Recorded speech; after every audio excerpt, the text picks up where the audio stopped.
विघ्नहर्ता कोंबडी खत सप्लायर्स तलगरे। आमच्याकडे पॅकिंग मध्ये अंड्याच्या कोंबडीचा कोंबडी खत मिळेल। उच्च दर्जाचे नैसर्गिक कोंबडी खत पुरवणारे एक विश्वासार्ह नाव। मुख्य वैशिष्ट्य म्हणजे हे खत 100% सेंद्रिय व उच्च दर्जाचे आहे। जमिनीतील सूक्ष्म पोषक तत्वांचे प्रमाण वाढवून पिकांच्या मुळांची वाढ जलद होते व उत्पादन क्षमता वाढते। कोंबडी खताचे फायदे असे की जमिनीचा सेंद्रिय कर्ब मोठ्या प्रमाणात वाढतो, जमिनीचा पोत सुधारतो। ऊस, केळी, भाजीपाल्यासह सर्व पिकांसाठी उत्तम सेंद्रिय खत म्हणजे विघ्नहर्ता कोंबडी खत। आपल्या ऑर्डर नुसार फक्त 8 दिवसात खत थेट शेतावर उपलब्ध। ऑर्डर साठी संपर्क 72 49 35 87 96। रमेश बंडगर, सलगरे, तालुका मिरज।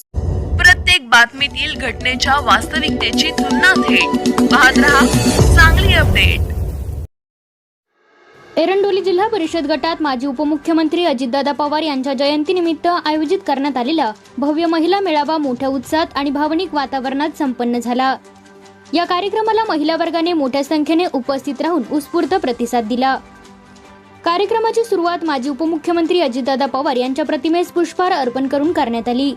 त्यानंतर अजितदादा पवार यांच्या राजकीय, सामाजिक आणि विकास कामांचा आढावा घेणारी चित्रफीत प्रदर्शित करण्यात आली। चित्रफीत सुरू असताना उपस्थित मान्यवरांसह माजी पाटबंधारे राज्यमंत्री अजितराव घोरपडे यांच्या डोळ्यांच्या कडा पाणावल्या। त्यामुळे संपूर्ण सभागृहातील वातावरण काही काळ अत्यंत भावनिक झाले।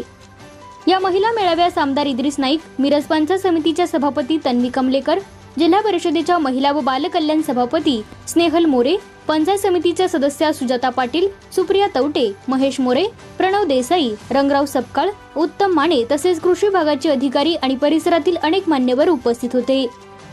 यावेळी उपस्थितांना संबोधित करताना आमदार इद्रिस नाईकवडी यांनी अजितदादा पवार यांच्या नेतृत्व गुणांचा गौरव केला। ते म्हणाले की अजितदादा पवार यांच्यासारखा नेता पुन्हा होणे कठीण आहे। सध्याचे राजकारण ज्या पद्धतीने बदलत आहे त्या काळात अजितदादा यांनी वेगळ्या शैलीत नेतृत्व केले। माझ्या आमदारकीच्या शपथविधीपूर्वी पहाटे अजितदादांचा फोन आला आणि तुम्हाला सकाळी शपथ घ्यायची आहे असा निरोप त्यांनी दिला होता। कार्यकर्त्यांशी आणि सहकाऱ्यांशी असलेली त्यांची आत्मीयता हीच त्यांची खरी ओळख होती। यानंतर माजी पाटबंधारे राज्यमंत्री अजितराव घोरपडे, जिल्हा परिषदेच्या महिला व बालकल्याण समितीच्या सभापती स्नेहल मोरे तसेच सुजाता पाटील यांनीही आपल्या मनोगतातून अजितदादा पवार यांच्या कार्याचा गौरव केला। त्यांनी त्यांच्या विकासाभिमुख नेतृत्वाची, निर्णय क्षमतेची आणि सामान्य जनतेशी असलेल्या जिव्हाळ्याच्या नात्याची आठवण उपस्थितांसमोर सांगितली। महिलांसाठी आयोजित या मेळाव्यात विविध विषयांवर मार्गदर्शन करण्यात आले। महिलांनी मोठ्या संख्येने उपस्थित राहून कार्यक्रम यशस्वी केला। संपूर्ण कार्यक्रम उत्साह, भावनिक वातावरण आणि अजितदादा पवार यांच्या प्रती व्यक्त झालेल्या आदरभावाने संपन्न झाला।